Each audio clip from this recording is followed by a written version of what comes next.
എനിക്ക് നല്ല ചൂടുണ്ട്. അപ്പോൾ ഈ രാവിലെ വന്നിട്ട് ഇത്ര ചൂടാണെങ്കിൽ ഇന്നത്തെ ദിവസം ഇനി എത്ര ചൂടായിരിക്കും പിന്നെ വന്നിരിക്കും. ഇലക്ഷൻ ഭയങ്കര ചൂടി തന്നെ. ഇലക്ഷൻ ചൂട് കൊല്ലത്തെങ്ങനെ? കൊല്ലത്ത് ഇവിടത്തെക്കാൾ ചൂട്. പക്ഷേ ഇത് രാവിലെ തന്നെ ഇത്രയും സ്ത്രീകളൊക്കെ വരുന്ന പ്രായമായൊരു ഒരു വന്നിരിക്കും. അപ്പോൾ ആ ഒരു അവരവരുടെ റൈറ്റിന് വേണ്ടി രാവിലെ വരുന്നത് അത് കാണുമ്പോൾ സംഭവമൊന്നുമില്ല. ഇല്ല ചൂട്ടൊന്നുമില്ല. വീട്ടിൽ തന്നെ ഉണ്ടായിരുന്നു. അച്ഛൻ്റെ ഇലക്ഷൻ പ്രവർത്തനമൊക്കെ അച്ഛൻ്റെ ഇലക്ഷൻ എല്ലാം അവിടെ പ്രവർത്തനമൊക്കെ നന്നായി പോയി. നമ്മളൊരു 1-2 ദിവസം പോയിരുന്നു. അപ്പം അന്നാണ് നമുക്ക് മനസ്സിലായത് ഈ ക്യാമ്പയിനിങ് എന്നൊക്കെ പറയുന്നത് ഒരുപാട് ബുദ്ധിമുട്ടുള്ള പണിയാണ്. നല്ല വെയിലത്ത് വെയിലും കൂടി എല്ലാം കൊണ്ട് ഒരുപാട് സ്ഥലങ്ങളിൽ നടക്കണം. അപ്പോൾ നല്ല എഫേർട്ടുള്ള പണിയാണ്. അച്ഛൻ്റെ എഫേർട്ടിനൊക്കെ നല്ലൊരു റിസൾട്ട് കിട്ടട്ടെ എന്ന് വിചാരിക്കും. ഞാൻ ഫസ്റ്റ് ടൈം പോയതിനേക്കാൾ പിന്നെ സെക്കൻഡും തേർഡും ഡേയും പോയപ്പോഴായിരുന്നു ഫുൾ ക്രൗഡും അച്ഛനൊരു കോൺഫിഡൻസും. ഫസ്റ്റ് ടൈം അഫ്കോഴ്സ് ഉണ്ടായിരുന്നില്ല, നല്ല ക്രൗഡ് കൂടിക്കൊണ്ടേയിരുന്നു. ഞാനവിടെ ക്യാമ്പയിങ്ങിൻ്റെ ഓരോ ദിവസം പോകുന്നു.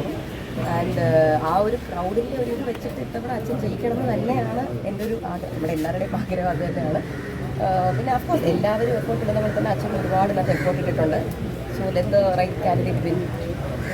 കലാശക്കൊട്ട് എങ്ങനെ ഉണ്ടായിരുന്നു? അയ്യോ അടിപൊളിയാണ്. ഞാൻ സത്യം പറഞ്ഞാൽ ആദ്യമായിട്ടാണ് ലൈവായിട്ട് കാണുന്നത്. സത്യം പറഞ്ഞു കഴിഞ്ഞാൽ അത് ആ വണ്ടിയിൽ നിന്ന് ഫുൾ ക്രൗഡ് കാണാൻ കിട്ടിയപ്പോൾ നല്ല രസമുണ്ടായിരുന്നു. ആ ഡാൻസും കാര്യങ്ങളും അവിടെയും അഫ്കോഴ്സ് BJP തന്നെയായിരുന്നു ക്രൗഡ് കൂടുതൽ. ഞാൻ അതും ശ്രദ്ധിച്ചിട്ടുണ്ടായിരുന്നു. അത് വളരെ വളരെ ബ്യൂട്ടിഫുൾ ആയിട്ടുള്ളൊരു എന്താ പറയുക ഒരു വ്യൂ ആയിരുന്നു അവിടെ ഒന്ന് കാണാൻ. കൊള്ളാം. എങ്ങനെയാ നടക്കാൻ പോണെന്ന് ഇന്ന് കണ്ടിട്ട് പറയാം. ആദ്യമായിട്ട് അറിയാൻ പറ്റും. ആദ്യമായിട്ട് എനിക്കറിയാൻ പറ്റും.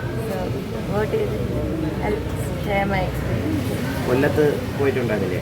അവിടെ എങ്ങനെ ഉണ്ടായിരുന്നു? നല്ല രസമായിരുന്നു. നല്ല എക്സ്പീരിയൻസ്. എങ്ങനെയുണ്ട്? കൊള്ളാം. എന്താ പറയുക, ഫസ്റ്റ് വോട്ടാണ്? അല്ല, മൂന്നാമത്തെ വോട്ടാണ്. കൊല്ലത്ത് എങ്ങനെയുണ്ട്? കൊല്ലത്തെല്ലാം വളരെ അടിപൊളിയായിരുന്നു.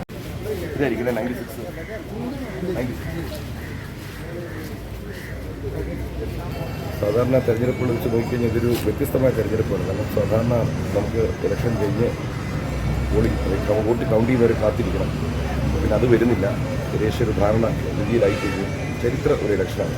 അത് വോട്ട് ചെയ്യുന്നവർ എപ്പോഴും ഭരണപക്ഷത്ത് MP മാരെ സൃഷ്ടിക്കാനായി വോട്ട് ചെയ്യും. എന്നാൽ മാത്രമാണ് സംസ്ഥാനത്തിന് പുരോഗതി ഉണ്ടാവുമെന്ന് വിശ്വസിക്കുന്നത്. പൂർണ്ണമായും ഏത് മന്ത്രിസഭ വരുന്ന ഉറപ്പുള്ളതിനാൽ ചിന്തിച്ച് വോട്ട് ചെയ്യുക. പരമാവധി വോട്ടേഴ്സ് വോട്ട് ചെയ്യുക. ജനാധിപത്യത്തെ ശക്തിപ്പെടുത്തുക. കൊല്ലത്തിനുണ്ട്. കൊല്ലത്ത് ഇതുവരെ കണ്ട ഒരു തിരഞ്ഞെടുപ്പല്ല. കാരണം വെച്ച് കഴിഞ്ഞാൽ സാധാരണ 2 മുന്നണികൾ തമ്മിലായിരുന്നു, 2 സ്ഥാനാർത്ഥികൾ തമ്മിലായിരുന്നു. ഇത്തവണ അവിടെ 2-ന് പകരം 3 സ്ഥാനാർത്ഥികൾ ശക്തരാണ്, തുല്യരായി നിൽക്കുന്നു. അതുകൊണ്ട് ഇന്നത്തെ പോളിംഗ് കഴിയുമ്പോൾ കൃത്യമായിട്ട് പറയാം.